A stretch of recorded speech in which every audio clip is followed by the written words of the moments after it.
ಏನಾಯ್ತವಿ? ನನಗೆ ಕೋಪ ಬಂದಿದೆ ಚಿಕ್ಕಮ್ಮ. ನೀವು ಮೊದಲು ಅಭಿಗೆ ಯಾಕೆ ತಿನ್ಸಿದ್ರೆ ನನಗೆ ತಿನ್ನಿಸ್ಬೇಕಾಗಿತ್ತು. ನಿಮಗೆ ನನಗಿಂತ ಅವನೇ ಮುಖ್ಯ ಅಲ್ವಾ? ಓ ಹಾಗಾ? ಇನ್ಮೇಲೆ ನಾನು ಯಾವಾಗೇ ತಿನ್ನಿಸ್ಬೇಕಾದ್ರೂ ಮೊದಲು ನಿನಗೆ ತಿನ್ನಿಸ್ತೀನಿ.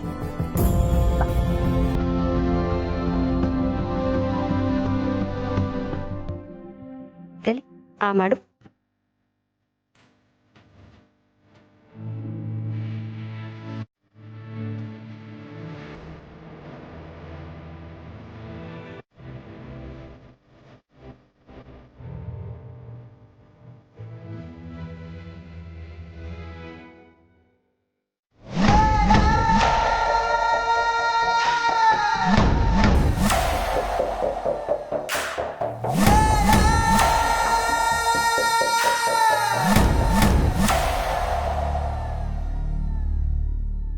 ನನಗೆ ನನ್ನ ಮಕ್ಕಳು ಅಂದರೆ 2 ಕಣ್ಣುಗಳಿದ್ದ ಹಾಗೆ.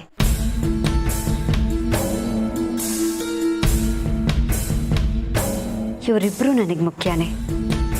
ನಾನು ನಿಧಿಗಿಂತ ಹೆಚ್ಚಾಗಿ ಪ್ರೀತಿ ಮಾಡೋದು ಇವರನ್ನೇ. ಎಲ್ಲಿ ಅವಿ? ಆನು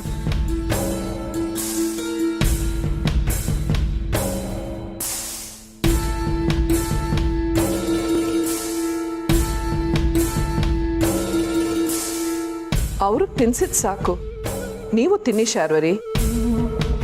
ಅವ್ರಿಗೆ ತಿನ್ನಿಸ್ತಾ ನೀವು ತಿನ್ನೋದನ್ನ ಬಿಟ್ಬಿಟ್ಟಿದ್ದೀರಾ.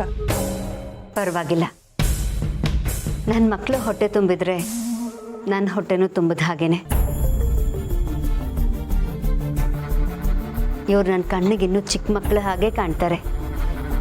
ಇವ್ರು ಚೆನ್ನಾಗಿದ್ರೆ ನಾನು ಚೆನ್ನಾಗಿರ್ತೀನಿ. ಇವ್ರ ಮನಸ್ಸಿಗೆ ನೋವಾದರೆ ನನ್ನ ಮನಸ್ಸಿಗೂ ನೋವಾಗುತ್ತೆ.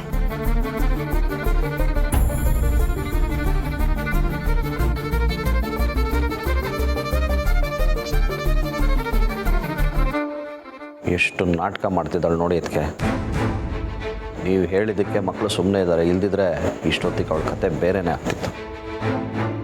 ಮಕ್ಕಳ ನಂಬಿಕೆನ ಅವಳು ದುರುಪಯೋಗ ಪಡಿಸ್ಕೊತಿದ್ದಾಳೆ.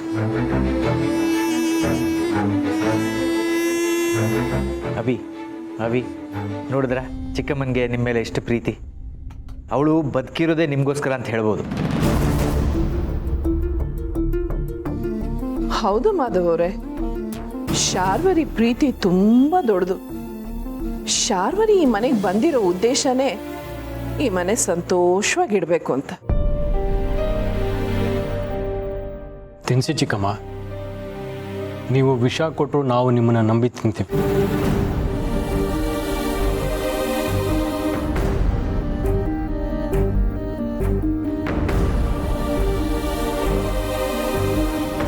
ಮಕ್ಕಳು ಎಂಥ ಸಂಕಟ ಅನುಭವಿಸ್ತಾ ಇದ್ದಾರೆ. ಶಾರ್ವರಿಗೆ ಮನುಷ್ಯತ್ವನೇ ಇಲ್ಲ. ಇಂಥ ಮಕ್ಕಳ ಪ್ರೀತಿನ ಉಳಿಸ್ಕೊಳ್ಳೋಕ್ಕೆ ಅವಳಿಗೆ ಯೋಗ್ಯತೆನೇ ಇಲ್ಲ.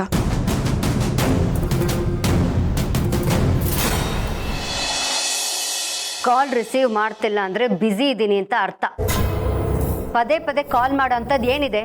ಸಾರಿ ಮೇಡಮ್, ನಿಮಗೆ ಇಂಪಾರ್ಟೆಂಟ್ ವಿಷಯ ಹೇಳಬೇಕಾಗಿತ್ತು, ಅದಕ್ಕೆ ಅಷ್ಟು ಸಲ ಕಾಲ್ ಮಾಡಿದೆ ಮೇಡಮ್. ಮೊದಲು ವಿಷಯ ಏನು ಅಂತ ಹೇಳು. ಅದು ಮುಖ್ಯವಾದೋ ಅಲ್ವೋ ಅಂತ ನಾನು ಡಿಸೈಡ್ ಮಾಡ್ತೀನಿ.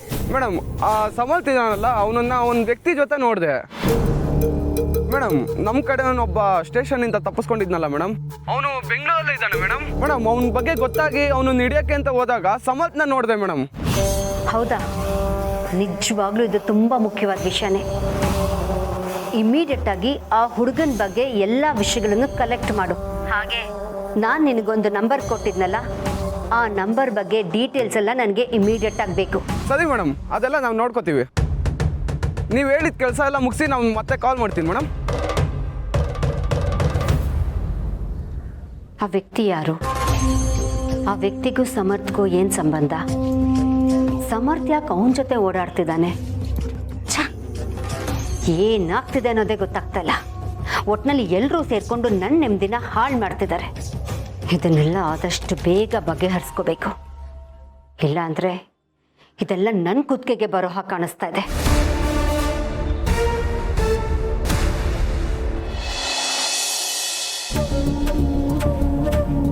ಅಯ್ಯ, ಏನಾಯ್ತು ಸಂಧ್ಯಾ?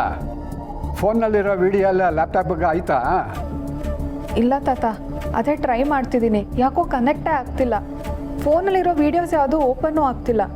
ಮೋಸ್ಟ್ಲಿ ಫೋನ್ನೇ ರೆಡಿ ಮಾಡಿಸ್ಬೇಕು ಅನಿಸುತ್ತೆ. ಯಾಕೀಗಾಗುತ್ತೆ?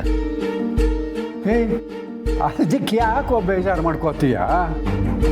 ನೋಡು ನೆನಪಿಂದ, ಈಗ ಕಾಲ ನಮ್ಮ ಕಡೆ ಇದೆ, ಗೊತ್ತಾಯ್ತಾ? ಅಂಥದ್ದು ಏನೋ ಒಂಚೂರು ಪಾರೋ ಆ ಕಡೆ ಈ ಕಡೆ ಹೋಗುತ್ತಪ್ಪ. ಅದಕ್ಕೆ ಯಾಕೆ ಯೋಚನೆ ಮಾಡ್ತೀಯ? ಈ ಫಸ್ಟು ಆ ಮೊಬೈಲ್ ಫೋನ್ ತಗೊಂಡೋಗಿ ನಾಳೆನೇ ರಿಪೇರಿಗೆ ಕೊಡು. ಸರಿ ತಾತ, ಹಾಗೆ ಮಾಡ್ತೀನಿ.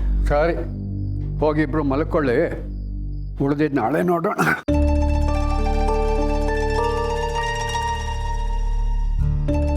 ಆ ಶಾರ್ವರಿನ ನೆನೆಸ್ಕೊಂಡ್ರೆ ಮೈಯೆಲ್ಲ ಉರಿಯತ್ತೆ ಅಣ್ಣ.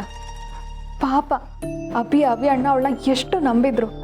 ಈಗ ಅವರಿಗೆ ಅವಳ ವಿಷಯ ಗೊತ್ತಾಗಿ ಅದು ಎಷ್ಟು ಸಂಕಟ ಪಡ್ತಿರ್ತಾರೋ ಏನೋ. ಅಣ್ಣನೂ ಅಭಿನೂ ಅವಳಿಗೆ ತಾಯಿ ಸ್ಥಾನನ ಕೊಟ್ಟಿದ್ರು, ಆದರೆ ಅವಳಿಗೆ ತಾಯಿ ಸ್ಥಾನನ ಉಳಿಸ್ಕೊಳ್ಳೋ ಯೋಗ್ಯತೆ ಇಲ್ಲ. ಬೇವಿನ ಮರಕ್ಕೆ ಬೆಲ್ಲದ ನೀರು ಹಾಕಿದ್ರೆ ಬೇವಿನ ಹಣ್ಣು ಸಿಹಿ ಆಗುತ್ತಾ?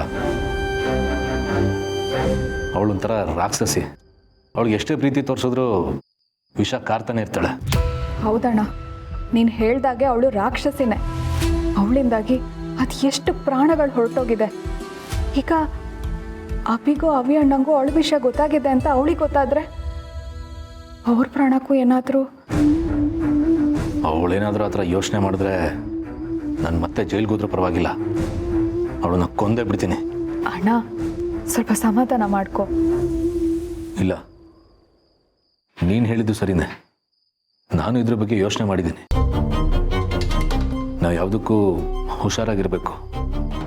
ನಾನು ಅವರಿಬ್ಬರಿಗೂ ಕಾವಲಾಗಿರ್ತೀನಿ. ಅವಳಿಗಾದಷ್ಟು ಬೇಗ ಶಿಕ್ಷೆ ಆಗಬೇಕು.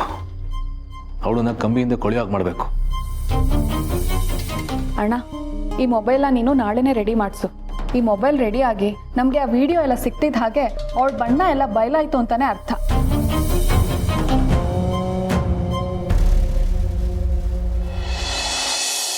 ಬಾನದಾರಿಯಲ್ಲಿ ಸೂರ್ಯ ಜಾರಿ ಹೋದ, ಚಂದ್ರ ಮೇಲೆ ಬಂದ, ಮಿನುಗುತ್ತಾರೆಯಂದ, ನೋಡು ಎಂತ ಚಂದ, ರಾತ್ರಿ ಆಯ್ತು ಮಲಗು ನನ್ನ ಪುಟ್ಟ ಕಂದ, ನನ್ನ ಪುಟ್ಟ ಕಂದ. ನನ್ನ ಗಂಡ ಇತ್ತೀಚೆಗೆ ನನ್ನ ಕೈಗೆ ಸಿಗ್ತಾ ಇಲ್ಲ. ಮಗಳೇ, ಇತ್ತೀಚೆಗೆ ನಿಮ್ಮ ಅಪ್ಪನಿಗೆ ಹೆಂಡತಿಗಿಂತ ಬೇರೆ ಕೆಲಸಗಳೇ ಜಾಸ್ತಿ ಆಗೋಗಿದೆ.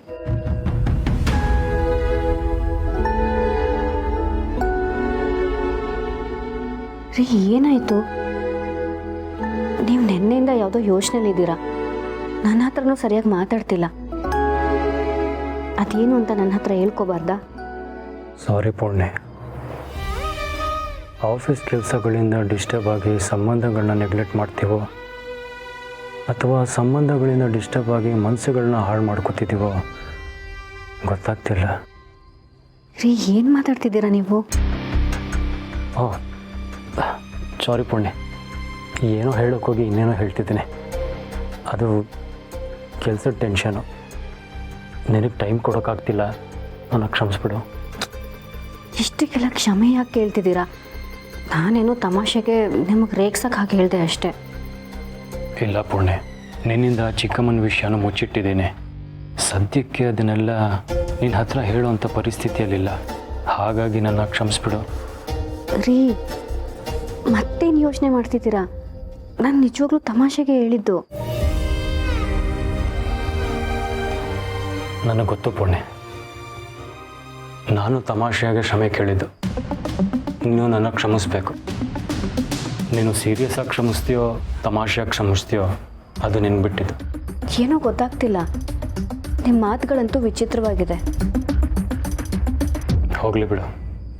ಒಟ್ಟಿನಲ್ಲಿ ನಿನಗಾಗಲಿ ಮಗುಗಾಗಲಿ ಟೈಮ್ ಕೊಡೋಕ್ಕಾಗ್ತಿಲ್ಲ, ಅದಂತೂ ನನ್ನ ತಪ್ಪು.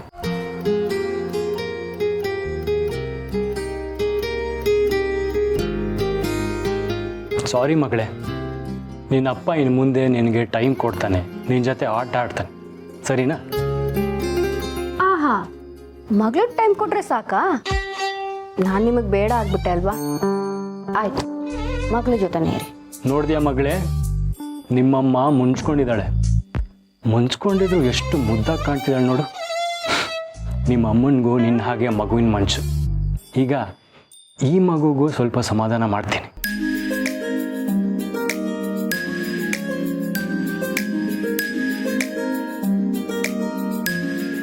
ನನ್ನ ಜೀವನನೇ ನಿನಗೆ ಕೊಟ್ಟಿದ್ದೀನಿ, ಅಂಥದ್ರಲ್ಲಿ ನನ್ನ ಟೈಮ್ ನಿನಗೆ ಕೊಡಲ್ವಾ? ನನಗೆ ಯಾವಾಗಲೂ ನಿನ್ನ ಜೊತೆನೇ ಇದ್ದು ಬಿಡಬೇಕು ಅನ್ಸತ್ತೆ ಪುಣ್ಯ.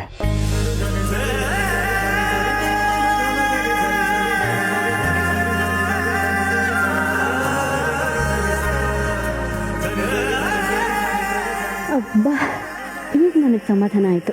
ನೀವು ಯಾವಾಗಲೂ ಹೀಗೆ ಯಾವ ಯೋಚನೆ ಇಲ್ಲದೆ ನಗ್ನಗ್ತಾ ಇರಬೇಕು, ಅದಷ್ಟೇ ನಾನು ಕೇಳ್ಕೊಳ್ಳೋದು. ಅಮ್ಮ ಹೇಳಿದ ನಿಜ. ಯಾರೋ ಮಾಡಿದ ತಪ್ಪಿಂದ ನಮ್ಮನ್ನ ಪ್ರೀತಿಸೋರಿಗೆ ನಾವ್ಯಾಕೆ ಬೇಜಾರು ಮಾಡಬೇಕು? ನಮ್ಮನ್ನು ಪ್ರೀತಿಸೋ ಜೀವಗಳನ್ನ ನಾವು ತುಂಬ ಚೆನ್ನಾಗಿ ನೋಡ್ಕೋಬೇಕು. Love you Punya. I love you to.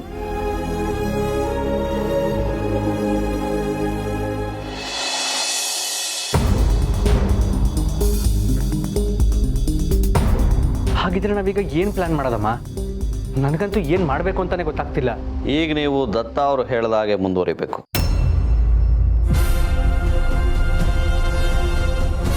ಏನು ಹೇಳ್ತಿದ್ದಾರೆ ಚಿಕ್ಕಪ್ಪ? ನಿಮಗಿದೆಲ್ಲ ಮೊದಲೇ? ಅಭಿ, ಮಹೇಶ್ ಅವ್ರಿಗೂ ಇದೆಲ್ಲ ವಿಷಯನೂ ಗೊತ್ತು. ಅಂದರೆ ಚಿಕ್ಕಮ್ಮ ಆಫೀಸಿಗೆ ಮೋಸ ಮಾಡ್ತಿರೋದು, ಮನೇಲಿ ನಡೆದಿದ್ದು ಇದೆಲ್ಲ ನಿಮಗೆ ಗೊತ್ತಾ ಚಿಕ್ಕಪ್ಪ? ಅವಳು ನನ್ನ ಹೆಂಡತಿ ಅಭಿ. ನಿಮ್ಮೆಲ್ರಿಗಿನ್ನ ಹೆಚ್ಚಾಗಿ ನಾನು ಅವಳನ್ನು ಅರ್ಥ ಮಾಡ್ಕೊಂಡಿದ್ದೀನಿ, ಅವಳ ಬಗ್ಗೆ ತಿಳ್ಕೊಂಡಿದ್ದೀನಿ. ನಿಮ್ಗೆಲ್ರಿಗೂ ಅವಳ ಬಗ್ಗೆ ಏನು ಗೊತ್ತೋ ಅದಕ್ಕಿಂತ ಹೆಚ್ಚಿಂದೇ ನನಗೆ ಗೊತ್ತು.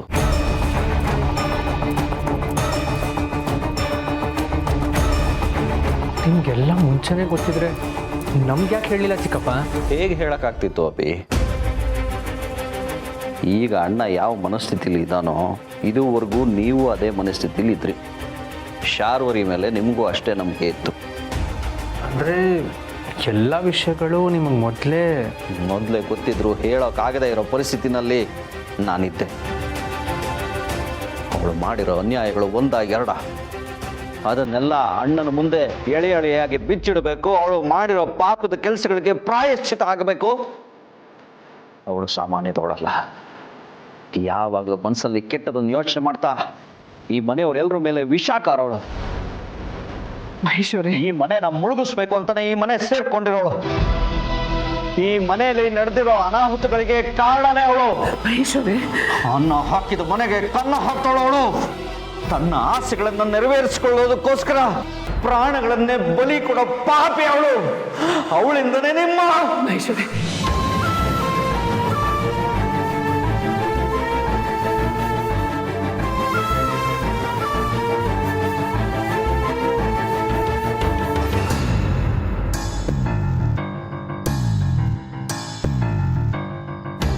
ಸಾರಿ ಅಭಿ, ನೀವೆಲ್ಲರೂ ಅವಳನ್ನು ಎಷ್ಟು ನಂಬ್ಕೊಂಡಿದ್ರಿ?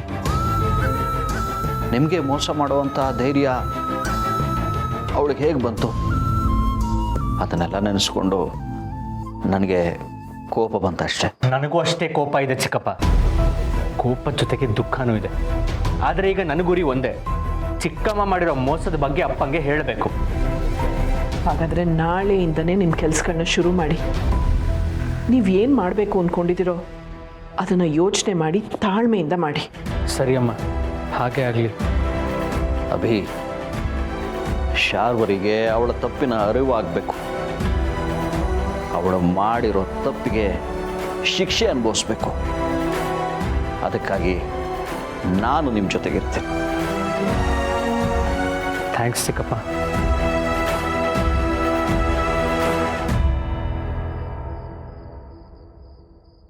ಅದಕ್ಕೆ ನನ್ನನ್ನು ಯಾಕೆ ತಡೆದ್ರಿ? ಇವಳ ಬಗ್ಗೆ ಮಕ್ಕಳಿಗೆ ಇಷ್ಟೆಲ್ಲ ಗೊತ್ತಾಗಿದೆ. ಇದೇ ಒಳ್ಳೆ ಸಮಯ ಅಲ್ವಾ? ಇವರ ತಾಯಿನ ಕೊಂದಿದ್ದು ಕೂಡ ಇವಳೇ ಅಂತ ಈಗಲೇ ಗೊತ್ತಾದರೆ ಮಕ್ಕಳು ಅದನ್ನು ನಂಬ್ತಾರೆ. ಮಹೇಶ್ವರೇ, ಮಕ್ಕಳಿಗೆ ಈಗ ಗೊತ್ತಾಗಿರೋ ಸತ್ಯನೇ ಬೇರೆ, ನೀವು ಹೇಳಕ್ಕೆ ಹೊರಟಿರೋ ಸತ್ಯನೇ ಬೇರೆ. ಬರೀ ಆಫೀಸ್ ವಿಚಾರಕ್ಕೆ ಅಭಿ ಇಷ್ಟು ಕೋಪ ಮಾಡ್ಕೊಂಡಿದ್ದಾನೆ, ಬೇಜಾರು ಮಾಡ್ಕೊಂಡಿದ್ದಾನೆ. ಒಂದು ವೇಳೆ ಏನಾದರೂ ಅವ್ರ ತಾಯಿ ವಿಚಾರ ಮಕ್ಳಿಗೆ ಗೊತ್ತಾದರೆ ಅವ್ರ ಮನಸ್ಸೇ ಒಡೆದೋಗುತ್ತೆ. ನಾವು ಆತರ ಪಡೋದು ಬೇಡ. ಎಲ್ಲದಕ್ಕೂ ಸಮಯ ಅನ್ನೋದು ಬರುತ್ತೆ. ಆಗ ಖಂಡಿತ ಸತ್ಯ ಏನು ಅನ್ನೋದು ಮಕ್ಳಿಗೆ ಗೊತ್ತಾಗತ್ತೆ. ಅಲ್ಲಿವರೆಗೂ ಕಾಯೋಣ. ಸರಿ ಅದಕ್ಕೆ ಇಷ್ಟು ದಿನ ನನ್ನ ಮಗಳು ಮದುವೆ ಆಗಲಿ ಅಂತ ಕಾದೆ. ಈಗ ನಿಮ್ಮ ಮಾತಿಗೋಸ್ಕರ ಕಾಯ್ತೀನಿ.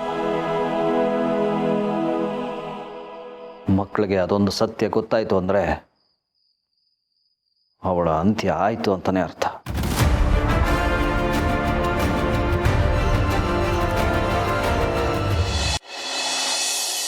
ಈ ಅಭಿ ಆಫೀಸಿಗೆ ಸಂಬಂಧಪಟ್ಟ ಒಂದೇ ಒಂದು ಸಣ್ಣ ವಿಷಯನ ಇಟ್ಕೊಂಡು ಇಷ್ಟೆಲ್ಲ ಪ್ರಶ್ನೆ ಮಾಡ್ತಿದ್ದಾನೆ. ಅಂಥದ್ರಲ್ಲಿ ಅವನೇನಾದರೂ ಈ ಆಡಿಯೋನ ಕೇಳಿಸ್ಕೊಂಡ್ಬಿಟ್ರೆ ಸುಮ್ಮನೆ ಇರ್ತಾನ? ಇದೆಲ್ಲ ಎಲ್ಲಿಂದ ಎಲ್ಗೋ ಹೋಗೋ ಥರ ಕಾಣ್ತಾ ಇದೆ.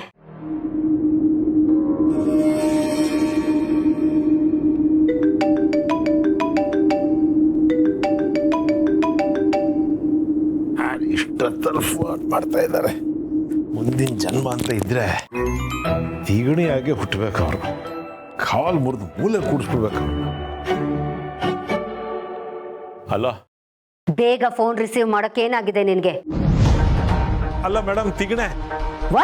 ಅಯ್ಯೋ ಅಲ್ಲ ಮೇಡಮ್, ನಾನು ಅದು ಮಲಗಿದ್ದೆ ಮೇಡಮ್. ಮಲಗಿದ್ದೆ, ಒಳ್ಳೆ ಕನ್ಸು ಬೀಳ್ತಾ ಇತ್ತು ಮೇಡಮ್. ಕನ್ಸಲ್ಲಿ ನಾನು ಶಡಪ್. ನಿನ್ನ ಕನ್ಸಲ್ಲಿ ಏನು ಬಂತು ಅಂತ ಕೇಳಕ್ಕಲ್ಲ ನಾನು ನಿನಗೆ ಫೋನ್ ಮಾಡಿದ್ದು. ನಾನು ಹೇಳಿದ ಕೆಲಸ ಏನು ಮಾಡಿದೆ ಅದನ್ನ ಗಮನಿಸ್ತಿದ್ಯಾ? ಅವನ ಫೋನಲ್ಲಿ ಬೇರೆ ಯಾವುದಾದ್ರೂ ಸಿಮ್ ಇದೆಯಾ?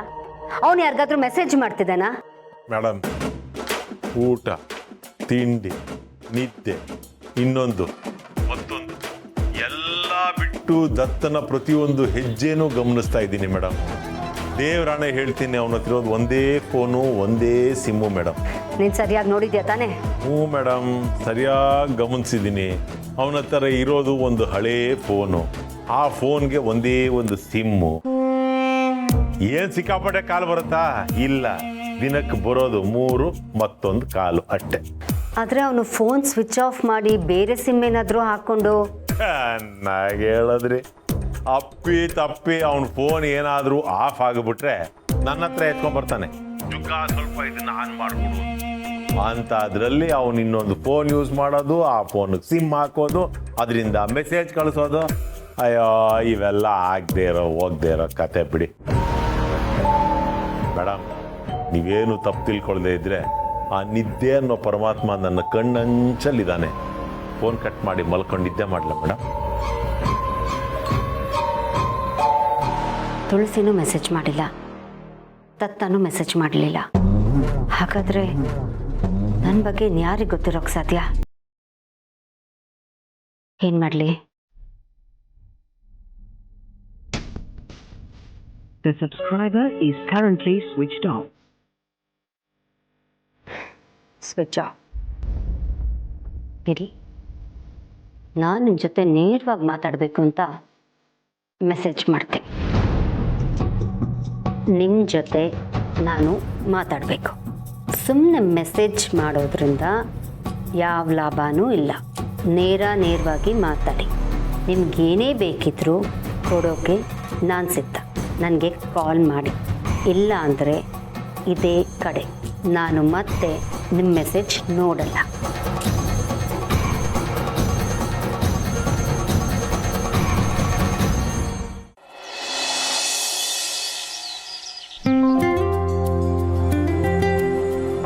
ಮಾವ, ನಾವು ಒಂದು ಸ್ವಲ್ಪ ಹೊರಗಡೆ ಹೋಗಿ ಬರಬೇಕು.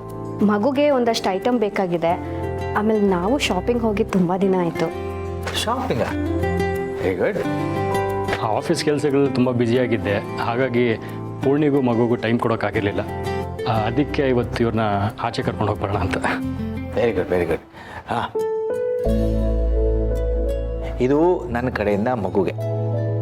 ಸರಿ, ಹೋಗಿ ಬನ್ನಿ.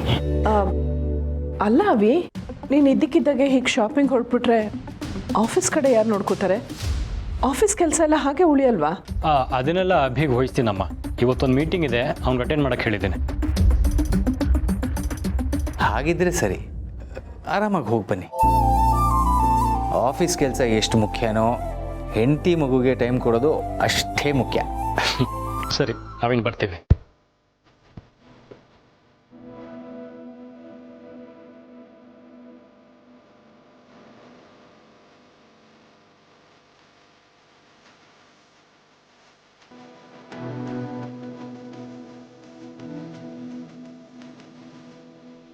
ಅಮ್ಮ ನನ್ನ ಫ್ರೆಂಡ್ ಒಂದು ಬರ್ತ್ಡೇ ಪಾರ್ಟಿ ಇದೆ, ನಾನು ಆಚೆ ಹೋಗಿ ಬರ್ತೀನಿ.